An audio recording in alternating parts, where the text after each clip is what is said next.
Hi, good afternoon. Sunday afternoon, test drive Sunday as I've named it.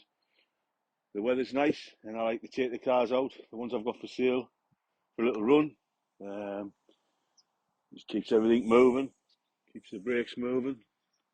We've got a lovely little thing here. It's 1992 Sierra 1800 LX. Not really a rare day in its car in its time, but pretty rare now.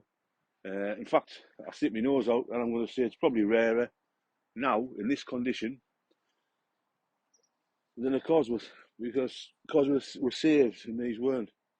And this car's been saved because it's a genuine one owner, 2,800 miles I think it's got on, something like that. Old guy bought it, put it in his garage, never drove it. Then it came out, was sold at auction, recommissioned.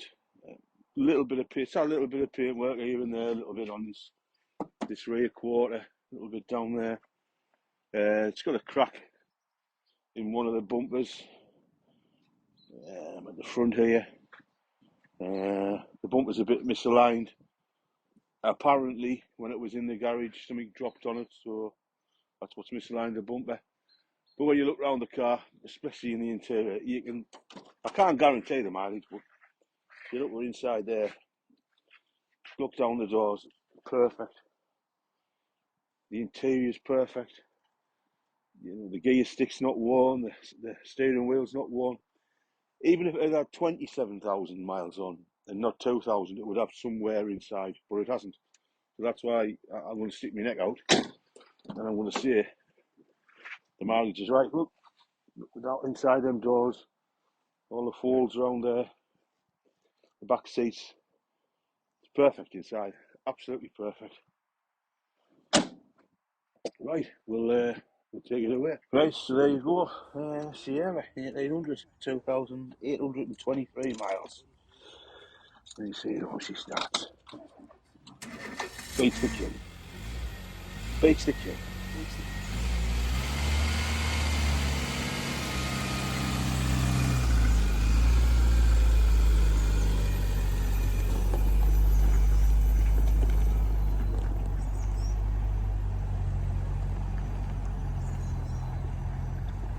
Right, we're off. The Sierra. Once a common sight on the roads everywhere in Britain, and now it's a common. 5-speed this, like I say, 1800 injection. Really does just drive like a modern car, to be fair. The gears are lovely and smooth. That box is a really good gearbox. They've put that gearbox in loads and loads of different things, different kit cars. You know, Mark II Ford Escorts and Mark 1s that have been altered. They've changed the bell housing and they've put that gearbox, a lovely gearbox. She drives, like I say, just like you would expect a car with 2,800 miles to drive. It's got an automatic choke on it. You can hear the injection system. It's revving up a little bit. It's not really a choke, it's more help along when it's cold, I suppose. Through the gears, nice and smooth.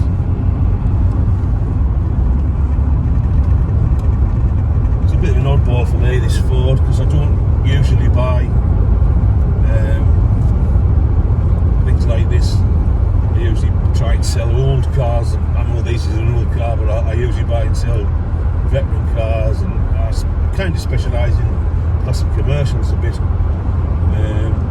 but I'll buy anything what I think is a good investment for somebody. And this with 2,800 miles, I think will be, because you know, you've got to think of the Ford Escorts, the RS2000s and the 1600s, and yeah, they're 30,000-40,000 pound, you know, more, 50,000, 100,000 for a good one.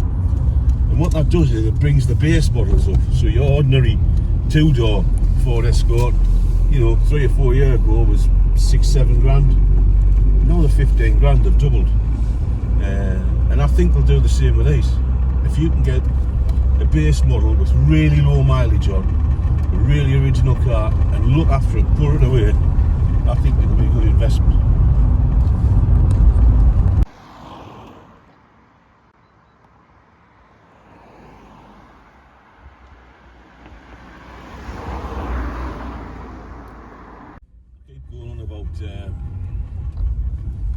some of the classic cars I've got as investments for people, and like I say, I do think this car would be an investment with that mileage.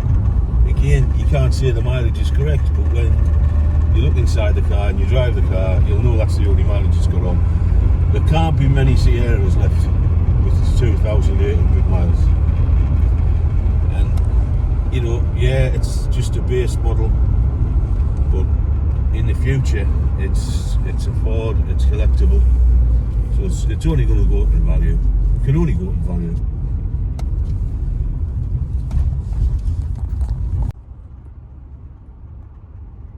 Yeah, she's holding the road nice and steady there. Take my hand off the wheel. She's not wandering. All the gauges are nice there in the normal, so she's not getting hot. But you wouldn't expect it to with that mileage on, to be fair. I mean, the engine's hardly running, but in fact it's not running.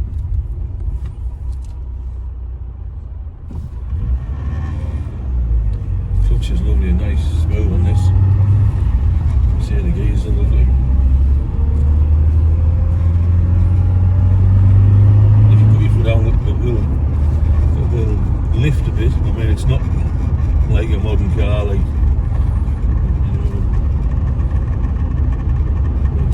it's still got plenty of power to keep up with the traffic. You know, you can jump in this car and drive to London, no problem. Down the motorway, no bother at all. 70 miles an hour, no problem. But like I say, it doesn't want that. It wants putting in a collection, putting away, and then in 10 years' time, bring it out and see what it's worth.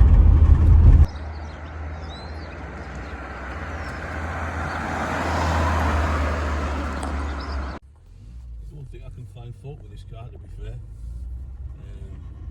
Not from the driving point of view. Like I say, there's a couple of bits of issues on the bodywork. Would you get them done? I don't know. Probably get them done. The next man will do that, I suppose. But apart from that, it drives flawless. Absolutely flawless. Forget what the drive like, you forget what the steer like, what the steering wheels were like. You know, but for me, this isn't a classic car, really. For a lot of younger people, you know, people who are in their 20s and 30s now will look down and they'll think, wow, that's an old car. But for me, it's more or less a modern car. Because it drives so much like a modern car.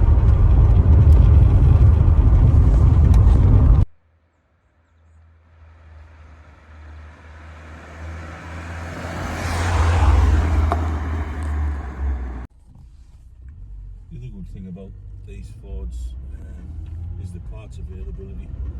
You know, you can pretty much get everything for sort of the running gear, you know, brakes, suspension. But this car, like I say, with 2,800 miles, you shouldn't need that. But you might need, you know, some, you know, in the future you might need bits and bobs for it, and you'll still be able to get them. You know, the Ford fan club is massive, really. You know, there's a lot of people into it, especially in Ireland. And I've had a couple of inquiries from Ireland for this car, so we'll just see how it goes.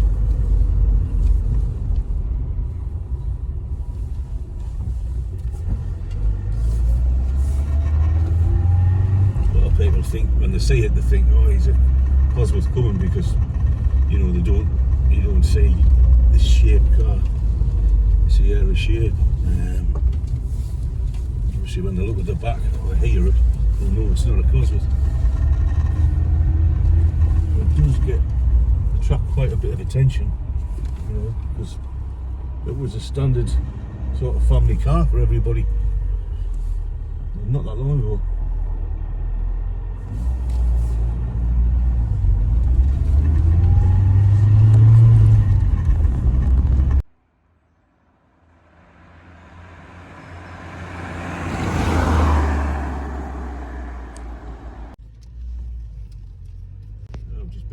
Bank there. It's not really a challenge to a car like this. I mean, like I say, it's as nearest to a modern day car as what you're going to get. a bit different than the one it replaced. Really, it replaced the Sierra, replaced the Cortina, which, in all fairness, I never liked. The only Cortina I really liked was the Mark 1, Mark 2. They sort of stuck with the same engine all the way through. This thing, it's got fuel injection. It's one of the last ones they made. I think they got it right. Got rid of that old 2-litre Pinto engine that they used to put in everything from a Ford Transit van to one of these, the early ones. It was always a bad engine. I thought it was a bad engine. Valve stem oil seals, you were forever changing the cylinder heads. It was always a smoky engine, an oily engine. This one doesn't seem to have any problems like that.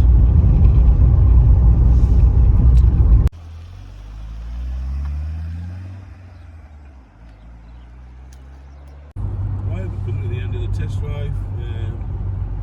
We've been out probably till about, I don't know, we've done 12 miles or something like that. Just drove faultlessly, which I knew I would. Temperature stayed normal, everything else is normal.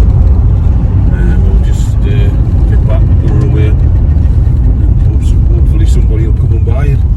If somebody out there wants a low mileage Ford,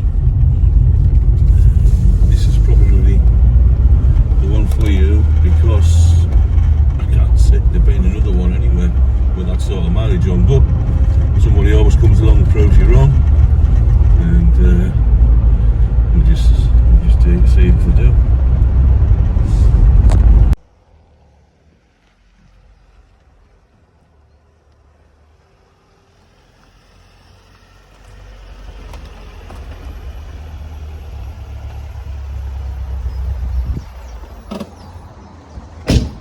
If you're interested in a low mileage Ford Sierra 1992, you can come and see it at Hardy Classics. Either email us, phone us, or WhatsApp, or whatever you want to do. Come and have a test drive, see if we'd be pleased with it. Bye bye now.